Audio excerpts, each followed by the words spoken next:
Started doing some grocery shopping. I'm at Wegner's, and my wife wants some vegetables for crudité, right? So here's a broccoli. That's $2. Not a ton of broccoli there. There's some asparagus. That's $4. Yep. Carrots. That's $4 more. That's $10 of vegetables there. And then we need some guacamole. That's $4 more. And she loves salsa. Yeah, there's salsa there. $6. Must be a shortage of salsa. Guys, that's $20 for crudité, and this doesn't include the tequila. I mean, that's outrageous. And we got Joe Biden to thank for this. That crudité loving Turk has been tapped by Donald Trump to serve as the administrator of the Centers for Medicare and Medicaid Services. That was Dr. Oz. He happened to lose after running for Senate against John Fetterman in 2022.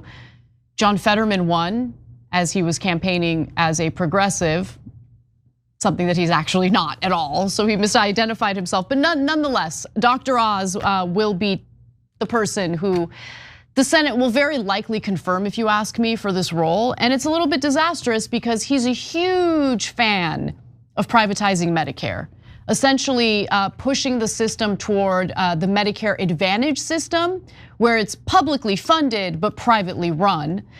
Now, let's talk a little more about who he is. So it's gonna have a huge impact on a lot of people. So about a quarter of all federal spending runs through the centers.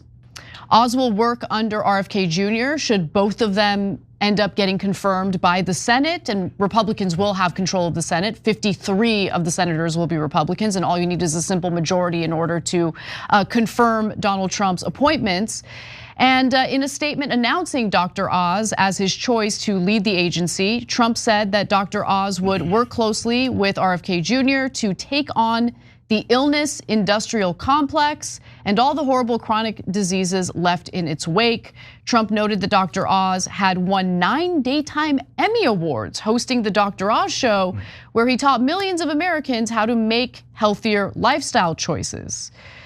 There was some kooky stuff in that show as well, but I'll be fair and honest, I didn't watch it every day, so I don't know everything that he talked about on there. Trump added he'll also cut waste and fraud within our country's most expensive government agency, which is a third of our nation's healthcare spend and a quarter of our entire national budget. Yeah. All right, so proof's in the pudding, if you will, because let's see what they're gonna do. The first signs are terrible, which I'll get to in a second. So first, a little bit of, I don't wanna say a mea culpa, because based on the facts that we had, Fetterman looked to be way better than Dr. Oz in that election, not even close, not within miles of each other, right? But it turns out Fetterman was a giant liar. So, Dr. Oz's positions aren't any better today than they were when he was running. So I've got no regret about everything that I said about him and why he shouldn't be the senator from Pennsylvania. I just didn't know that Fetterman was going to be, basically a war criminal, and thought that, oh my God, war crimes are so great, we should send tens of billions of dollars to Israel to commit more of them. And I have to say, if in that one issue, Dr. Oz probably would have been better than Fetterman in the Senate, even though he's a Republican. I don't know that anybody could be worse than just absolutely demanding that we kill as many Palestinians as humanly possible without any ceasefire, and the brutality that he cheerleads for is disgusting. So that turned out to be one of the worst Senate races of our lifetimes because of what a giant liar Fetterman was, and obviously we were not interested in the crudité of Dr. Oz. So now in this new role, does the fact that Fetterman sucked and now we know about it affect this at all? No, those two things are totally disconnected. We're not in that race anymore. This is not vis-a-vis Fetterman. He's just on his own, which then leads him with, does he have healthcare expertise? Absolutely. He's a great doctor. We said that at the time. He even operated on my uncle and arguably saved his life. And so tip of the hat, as much as I could possibly do to Dr. Oz on the medical field, and I appreciate him for that. Did he do some kooky stuff? Yes, we covered it. And so in daytime TV, there was a lot of, oh my God, miracle this and miracle that, right? So he has some excellent credentials, and he did some stuff that I do not agree with at all on his show. So, okay, now The most important part is, yes, but what are they going to do in Medicare and Medicaid? Privatize it. And what Trump is basically hinting at, and what Anna's probably going to cover in a longer segment tomorrow, is they're looking to cut. Don't be putting segments together for me, okay? Don't put that pressure on me. What the hell? So it's gonna be good. Make sure you check it out. You know, the show is live 6 to 8 p.m. Eastern every single day. So Anna's gonna do that tomorrow, and it's gonna be the best segment you've ever seen. Okay, all right. Seriously, so they're gonna look to cut. Why? Tax cuts are coming. So since tax cuts are coming, they're gonna need to get the money from somewhere. Elon Musk promised to cut $2 trillion. There isn't $2 trillion to cut, right? So we're gonna talk about the Pentagon later and how you could do cuts there. But this is not serving the working man. No, guys, right? I would like to dispel the notion that Medicare Advantage, which is the privately run but publicly funded part of the Medicare program, does not save money. It does quite the opposite. It does quite the opposite because it's privately run. They're looking to rip off the taxpayer. So they overcharge for services. That is not gonna save money. Please don't privatize the Medicare system. Please. No, privatizing Medicare would be disastrous. Medicare polls at 77%. It's a program that the American people love. That's why you had those ironic signs back in the Tea Party day, get your government hands off my Social Security and Medicare. Those are government programs, okay? They're enormously successful government programs. If they gut those or they privatize them, which is much worse, because then it makes you feel like you got something, but in reality, your prices are gonna go way up. You're not gonna have anything guaranteed anymore. And you're gonna go back to being intensely insecure about healthcare. And you're gonna basically wanna do for Medicare what they did, it appears based on the initial read of it, what they did for our healthcare at large. We're the only developed nation that does not have universal healthcare. And what has been the result of that? Our healthcare costs twice what healthcare costs in every other developed nation on average.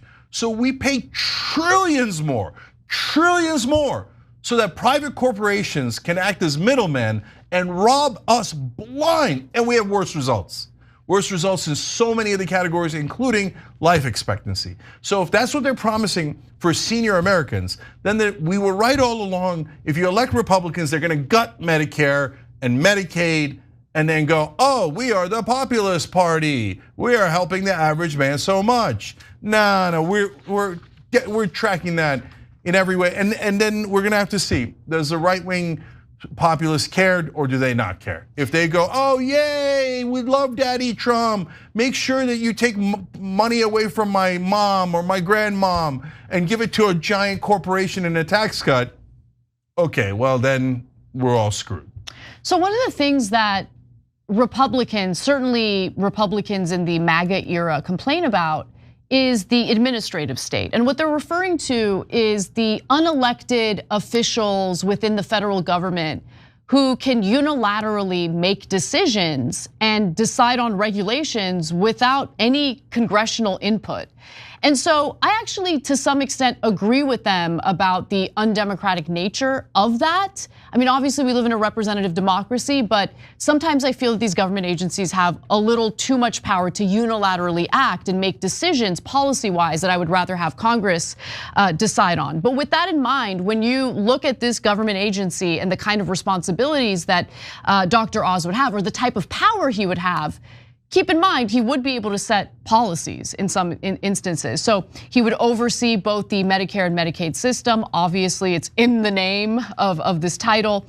He would regulate the healthcare system. He'd have some say over regulations, inspects and reports on nursing homes, sets quality standards for laboratories, and implements the policies that decide how much doctors, hospitals, and drug companies get paid for their services. Now, Oz has previously chimed in on Medicare policy. Oz, for instance, co-authored back in 2020 an opinion column in Forbes arguing for a universal health coverage system in which every American not covered by Medicaid would be enrolled in a private Medicare Advantage plan. The coverage expansion, the column said, would be financed by an affordable 20% payroll tax. So that would be a tax that the employer pays, right? That's what the payroll tax is? presumably, but sometimes the payroll tax is split between the employer and the employee.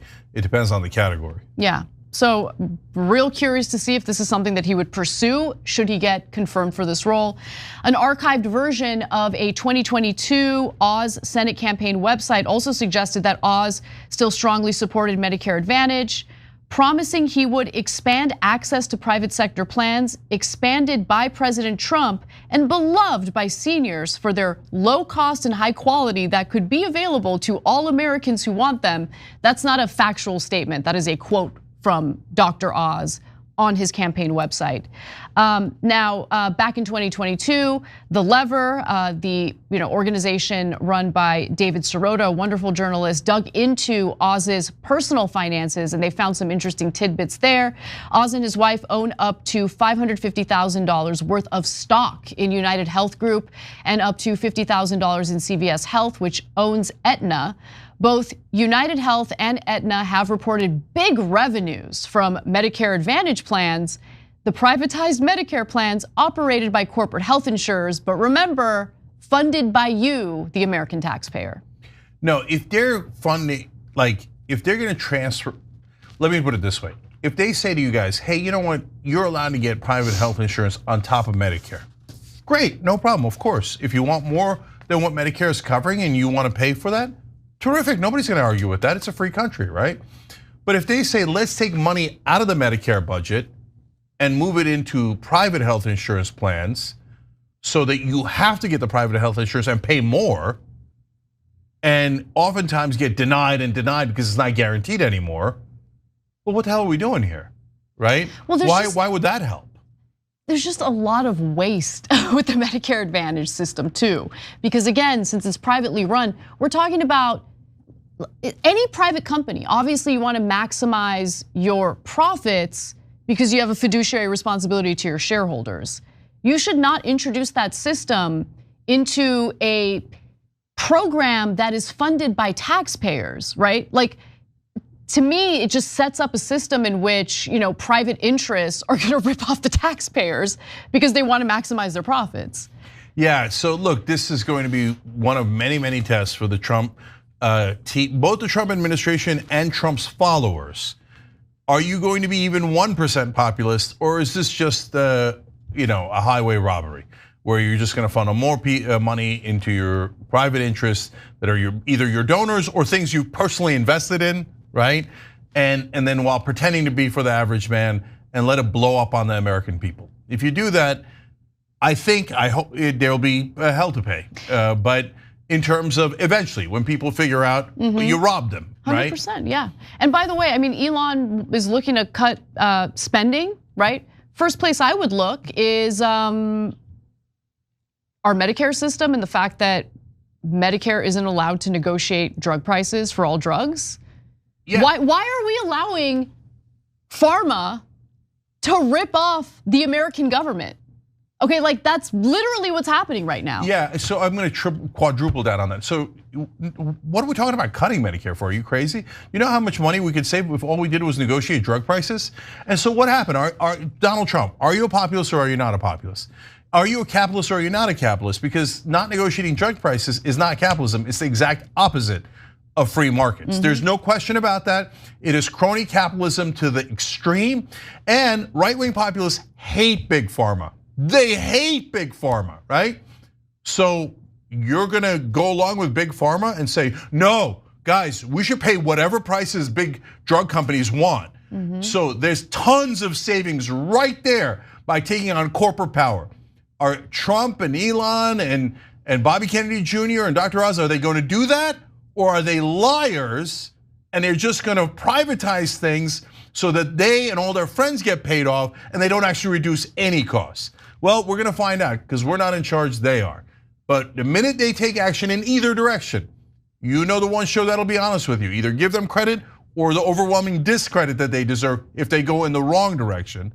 We're right here and we're gonna hold them accountable. Whether anyone in mainstream media or right-wing media does, we're gonna be honest about it. And let's see what they do. So far, the beginning does not look good.